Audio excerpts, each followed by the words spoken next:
अस्सलाम वालेकुम दोस्तों।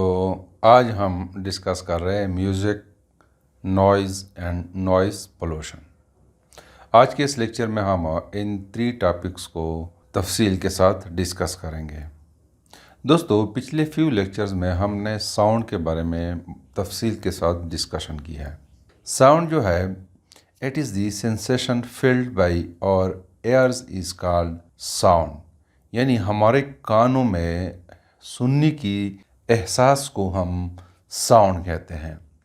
साउंड जो है, इट इज़ लैग्नीट्यूडनल वेव्स और it is produced due to the vibrating body. अगर एक बॉडी वाइब्रेट कर रही है तो उससे साउंड प्रोड्यूस होती है। जिसको हम पिछले लेक्चर में तफसील से डिस्कस कर चुके हैं। अब दोस्तों, साउंड्स की इफ़ेक्ट्स जो है वो 2 तरह की होती है। यानी अगर एक वाइब्रेटिंग बॉडी है वो साउंड प्रोड्यूस कर रही है, तो या तो उसकी साउंड हमें अच्छी लगती है, हमारे कानों को हमें खुशी महसूस होती है उस साउंड को सुनते हुए, या वो साउंड हमें बहुत बुरी लगती है, हम उससे डिस्टर्ब हो जाते हैं, हम उस साउंड से दूर भागना चाहते हैं। तो इन 2 इफ़ेक्ट्स की बुनियाद पर साउंड को 2 टाइप्स में डिवाइड किया गया है। एक को हम कहते हैं म्यूज़िकल साउंड और दूसरे को हम कहते हैं नॉइस। म्यूज़िकल साउंड को हम यूँ डिफाइन करते हैं कि the sound that produces A pleasing sensation in the air is called musical sound. यानी वो साउंड जो हमारे कानों को अच्छे लगे, जिससे हम खुशी महसूस करें, उसको हम म्यूज़िकल साउंड कहते हैं। जैसे कि for example the sound of violin,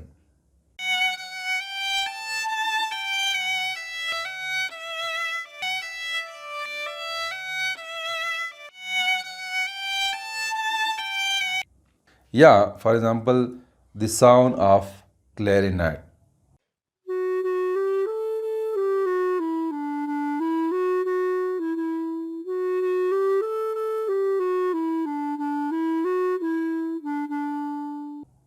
इन आवाज़ों को जब हम सुनते हैं तो हमें खुशी महसूस होती है, हमारे दिमाग को, हमारे कानों को ये आवाज़ें अच्छी लगती है। इसके मुकाबले में नॉइज़ की हम डिफिनीशन यूँ करते हैं कि the sound which produces a displeasing effect on the air is called noise. यानी वो साउंड जिससे हमें खुशी महसूस ना हो, जिससे हम डिस्टर्ब हो रहे हो, उस साउंड को हम नॉइज़ कहते हैं। जैसे कि for example the sound of tractor. अगर हमारे नज़दीक कोई ट्रैक्टर है, वो स्टार्ट है, तो उसकी आवाज़ हमें बुरी लगती है।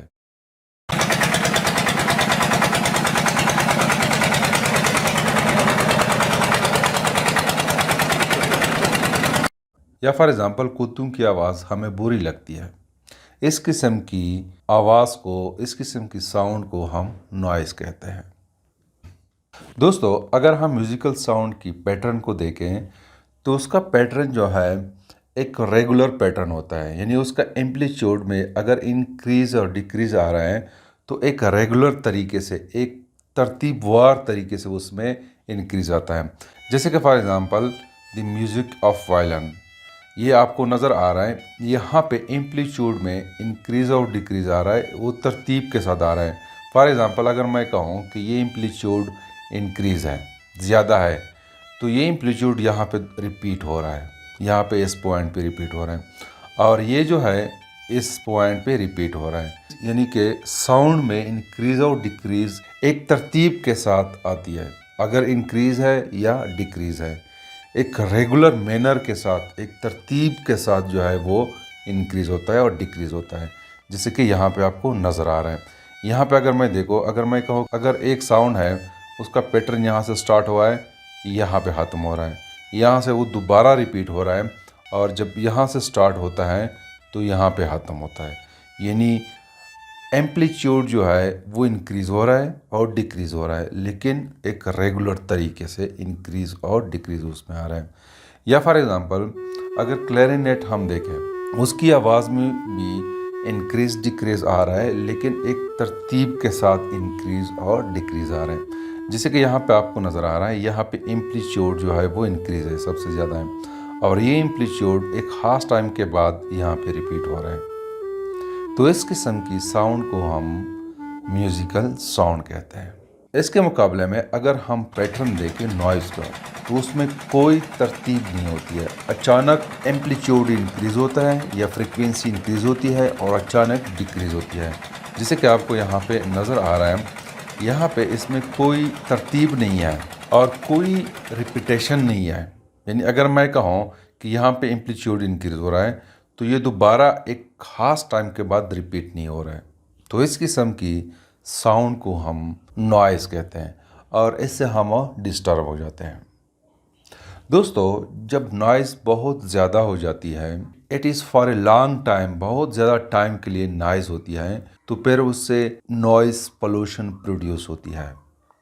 नॉइज़ पोल्यूशन को हम यूँ डिफाइन करते हैं कि the excessive displeasing sound which disturb the activity of human, animals and plants in the environment is called noise pollution.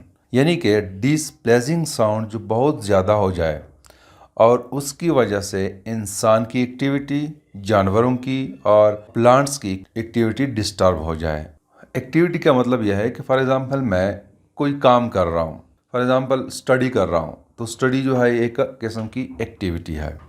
या जानवर है वो घास खाते हैं, तो ये उसके लिए एक एक्टिविटी हो गई है। तो साउंड की वजह से जब हमारी एक्टिविटी या जानवरों की एक्टिविटी डिस्टर्ब हो जाती है, उसको हम नॉइज़ पोल्यूशन कहते हैं। दोस्तों, साउंड की बहुत हार्मफुल इफ़ेक्ट्स होते हैं इंसानों पर, जानवर पर और प्लांट्स पर। For example, noise pollution causes temporary या परमानेंट डिफनेस। यानी अगर बहुत ज़्यादा शोर है, बहुत ज़्यादा नॉइज़ है, तो उसकी वजह से हमारे कानों की कारकर्दगी डिस्टर्ब हो जाती है। हम बहरे हो सकते हैं, वो या शॉर्ट टाइम के लिए या लॉन्ग टाइम के लिए। हम सुनने की सलाहियत को नॉइज़ की वजह से खो सकते हैं। दूसरा इफ़ेक्ट यह है कि it reduces the working efficiency.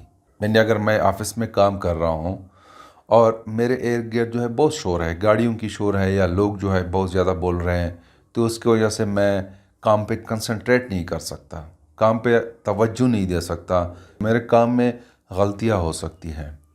तीसरा ये है कि it interferes with the communication. For example, दो बंदे हैं, वो बात कर रहे हैं और उस इन्वायरमेंट में बहुत शोर है, तो हम एक दूसरे की बात को फिर आसानी के साथ नहीं सुन सकते। चौथा ये कि it increases the rate of error which causes accident.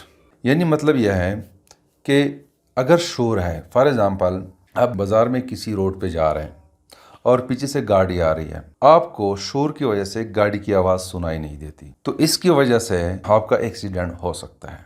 इसके अलावा it reduces the learning understanding capability of human beings. यानी कि अगर शोर है तो शोर की वजह से लर्निंग की या अंडरस्टैंडिंग की कैपेबिलिटी हम खो सकते हैं।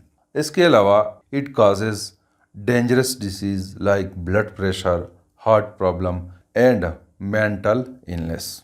शोर की वजह से हमें ब्लड प्रेशर भी हो सकता है, दिल की बीमारी भी हो सकती है और दिमागी बीमारी भी हो सकती है। इसके अलावा it damage the nervous system of animal. जानवरों की नर्व सिस्टम जो है वो भी डिस्टर्ब हो सकती है। और it can affects the normal growth of plants, की जो ग्रोथ है उसकी जो बढ़ोतरी है वो भी इफेक्ट हो सकती है। It affects the high buildings, bridges, because the noise creates waves which can put them in dangerous condition.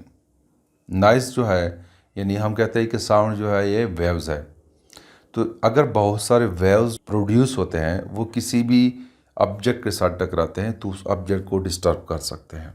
तो लिहाजा हम कह सकते हैं कि नॉइज़ की वजह से बिल्डिंग्स जो है, हाई बिल्डिंग्स, वो भी डैमेज हो सकते हैं, ब्रिजेस जो है उसको भी नुकसान पहुंच सकता है। तो ये है some harmful effects of noise pollutions. So this is something about the musical sound, noise and noise pollution. Thank you.